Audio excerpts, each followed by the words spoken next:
আজকে দেখলাম যে চিটাগংয়ে সিটি কলেজে ছাত্রদল শিবিরের ভিতরে সংঘর্ষ হয়েছে এবং বিষয়টা খুব ছোট।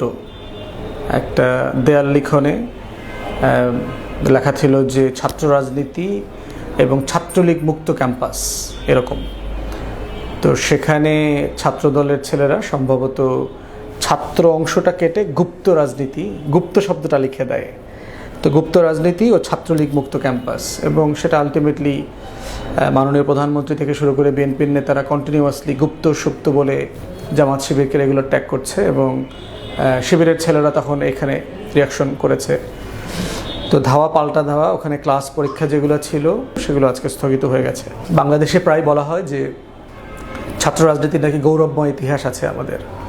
এই ব্যাপারে আমার বরাবরই দ্বিমত আছে যে আসলে ছাত্র রাজনীতির গর্বিত হওয়ার মতো কোনো ইতিহাস আদৌ আছে কিনা।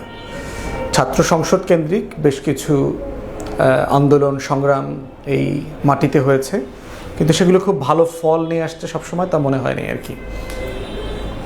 অধিকাংশ সময় মনে হয়েছে এগুলো খুবই মানে নেতা হওয়ার একটা চেষ্টা, আন্দোলন করতে হবে বড় দাগে, মোটা রাজনৈতিক দলগুলোরকে আরও মোটা করা, তাদেরকে মূলধারায় নিয়ে আসা, নির্বাচনে ক্রেডিট স্কোরিং করা, এইসব চেষ্টা করা আর কি। তো ফেব্রুয়ারিতে নির্বাচনের পর থেকে কিন্তু এটাই প্রথম না। ঢাকাতে পলিটেকনিকে দেখলাম শিবিরের ছেলেদের উপরে আক্রমণ করা হয়েছে, বেশ কয়েকজন আহত হয়েছে, হল দখলের চেষ্টা চলছে। এরপরে হচ্ছে গত কয়েকদিনের মধ্যে দেখলাম যে ঢাকা বিশ্ববিদ্যালয়ের যে নতুন ধান লাগানো এবং ধান কাটার যে ভাইস চ্যান্সেলর আসছেন, উনি পুরাতন আমলের আদু ভাই যারা আছেন, বয়স যাদের প্রায় 40-এর কাছাকাছি, তেমন ছাত্রদলের নেতাদেরকে সিট বরাদ্দ দিচ্ছে, যেগুলো নিয়ে আবার শিবির প্রতিক্রিয়া ব্যক্ত করছে। এরপরে হচ্ছে লেদার টেকনোলজি যে ইউনিভার্সিটি আছে, একটা ইনস্টিটিউট আছে ঢাকা বিশ্ববিদ্যালয়ের অধীনে, সেখানে গণরুম কালচার, গেস্ট রুম কালচার ফেয়ার নিয়ে আসার চেষ্টা করা হচ্ছে, জুনিয়র ফার্স্ট ইয়ারদেরকে ডেকে এগুলো করা হচ্ছে। মানে এগুলো হচ্ছে জাস্ট ছোটো ছোটো সিমটম সারা দেশের ক্যাম্পাসগুলো উত্তপ্ত হয়ে ওঠার, এবং আবারও সেই সরকার দলীয় ছাত্র সংগঠনের যে ক্যাম্পাস দখল করা, সংসদ দখল করা, হল দখল করা, এবং এগুলোকে কেন্দ্র করে যে শত শত হাজার হাজার কোটি টাকার লেনদেন, কনস্ট্রাকশন, এরপরে হচ্ছে টেন্ডারবাজি আছে, সেগুলোতে জড়িয়ে যাওয়া। কতগুলো মূল বিষয়ে জাতিকে, ছাত্র সমাজকে, শিক্ষার্থীদেরকে একটা একমতের জায়গায় আসা দরকার। আমি নীতিগতভাবে সবসময় বলেছি যে রাজনৈতিক কোনো ছাত্র সংগঠন ক্যাম্পাসে থাকতে পারবে না, কোনো দলের না। সেটা ছাত্রলীগ তো নাই, ছাত্রদল, শিবির থেকে শুরু করে কোনো রাজনৈতিক দলের ছাত্র সংগঠন ক্যাম্পাসে থাকা উচিত না। ইভেন আমাদেরটা ছাত্রশক্তি, ছাত্রপক্ষ, সবার জন্য একই কথা প্রযোজ্য, ইন প্রিন্সিপাল পজিশন। তাহলে প্রশ্ন আসবে যে ছাত্রদের রাজনৈতিক সচেতনতা কিভাবে তৈরি হবে? দেখেন, ছাত্র সমাজের আন্দোলনের কথা যেগুলো বলা হয় সেগুলো কনসাসনেসের মধ্য দিয়ে সংগঠিত হয়। এই যে এতগুলো আন্দোলন হয়েছে, সেখানে আসলে ছাত্র সংগঠন নেতৃত্ব দিয়েছে কোনগুলোতে আমাদের হিস্ট্রিতে দেখেন। এবং আমি বারবার বলেছি যে কেন নির্বাচিত ছাত্র সংসদ দরকার, এবং ছাত্র সংসদে প্যানেল করে নির্বাচন করা বন্ধ করা দরকার। প্যানেল করে নির্বাচন করলে যেটা সমস্যা হয়, 1-2টা স্টার ক্যান্ডিডেটকে দেখে পুরো প্যানেলে শিক্ষার্থীরা ওখানে ভোট দেয়। প্রত্যেকটা সম্পাদকীয় পদে আলাদা করে তার মেধা, যোগ্যতা, এগুলো বিবেচনা করা যায় না, এবং যায় না বলেই দেখা যায় যে রাইট লোকরা পুরো প্যানেলের ভিতরে নির্বাচিত হয় না। এই যে সাম্প্রতিককালে যে ছাত্র সংসদ যে নির্বাচিত হয়েছে বিভিন্ন জায়গাতে, আমরা বিভিন্ন ক্যাম্পাসে দেখলাম যে বিভিন্ন সম্পাদকীয় পদে যোগ্য ক্যান্ডিডেট নির্বাচিত হয় নাই। আবেগে একটা বিশাল অংশ পুরো প্যানেলে ভোট দিয়ে দিয়েছে, কিন্তু ওই প্যানেলের যারা স্টার ক্যান্ডিডেট ছিলেন, ব্রিলিয়ান্ট এবং যোগ্য ক্যান্ডিডেট ছিলেন, তাদেরকে দেখে পুরো প্যানেলের ভোট ওইদিকে চলে গেছে। তাই আমি বোধ করি যে এই প্যানেল করেও নির্বাচন করা যাবে না। ব্যক্তিকে ভিপি ভার্সেস ভিপি ভোট নির্বাচন হবে, ভিপি প্রার্থী, জিএস প্রার্থী ভার্সেস জিএস প্রার্থী নির্বাচন হবে, এজিএস প্রার্থী ভার্সেস এজিএস প্রার্থী, আন্তর্জাতিক সম্পাদক প্রার্থী বনাম আন্তর্জাতিক সম্পাদক, আলাদা আলাদা ভোটিং প্যাটার্নে চলে যেতে হবে। এবং এই হল সংসদের আলাদা করে সংসদ থাকার প্রয়োজন আছে কিনা সেটা ভেবে দেখা দরকার। কারণ এই একটা অ্যাকোমোডেশনের জায়গা, এটা একটা হোস্টেলের ম্যানেজমেন্টের দায়িত্ব তো আসলে হল প্রশাসনের সাথে সমন্বয় করবার জন্য যেটা দরকার সেটা হচ্ছে 1-2জন সমন্বয়ক দরকার। পুরো প্রসেসটা প্রয়োজন আছে কিনা সেটা ভেবে দেখা দরকার, এবং হলকে কেন্দ্র করে কিছু নিজস্ব পদ তৈরি করা দরকার।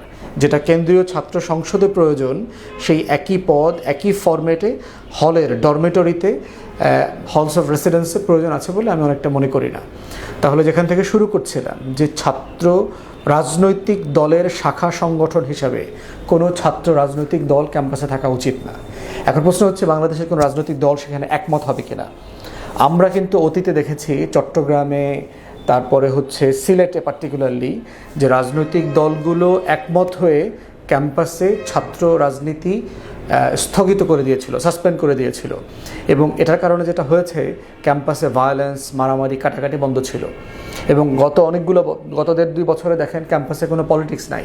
ছাত্র সংগঠনগুলো দেশ নিয়ে কথাবার্তা বলেছে, কিন্তু ছাত্র সংগঠনগুলোর ভিতরে নিজেদের ভিতরে মারামারি কাটাকাটির কালচার আমরা দেখি নাই।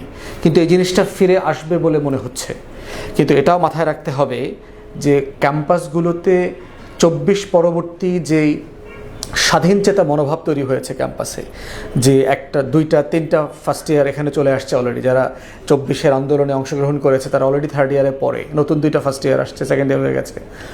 এরা যে স্বাধীন চেতা মনোভাব নিয়ে ক্যাম্পাসে ঢুকছে, তাদেরকে চাইলেই আপনি বেন্ড করতে পারবেন না, আবার দালালিতে ফিরিয়ে নিয়ে আসতে পারবেন না। কারণ ক্যাম্পাসে শিক্ষার্থীরা চায় যে একটা সম্মানজনক, মর্যাদা সম্পন্ন ক্যাম্পাস এনভায়রনমেন্ট এবং হলের সেই আবাসিক পরিবেশ, যেটা আগের আমলে, ছাত্রলীগের আমলে আমরা দেখি নাই। কিন্তু পরিকল্পিতভাবে যেভাবে দলীয় লোকদেরকে এবং দলীয় শিক্ষক তো বলা, মানে দলীয় দালাল টাইপের লোক যারা শিক্ষক নামধারী, তাদেরকে বিভিন্ন জায়গায় পদস্থ করা হচ্ছে, যাদের অধিকাংশই অলমোস্ট ভাইস চ্যান্সেলর হওয়ার মতো ন্যূনতম যোগ্যতা আছে কিনা সেটা দূরের কথা, বিশ্ববিদ্যালয়ের শিক্ষক হওয়ার যোগ্যতা এই লোকগুলো এখন আর রাখে কিনা, সেগুলো বিবেচনায় নিয়ে আমরা বোধ করছি যে এটা ভালো প্র্যাকটিস না। মাননীয় প্রধানমন্ত্রী বারবার বলেছেন সংস্কার, তার পরিকল্পনা আছে দেশ নিয়ে, কিন্তু আমরা কাজে কর্মে আসলে সিরিয়াস কোনো কনভারসেশন, পরিকল্পনা দেখতে পাচ্ছি না।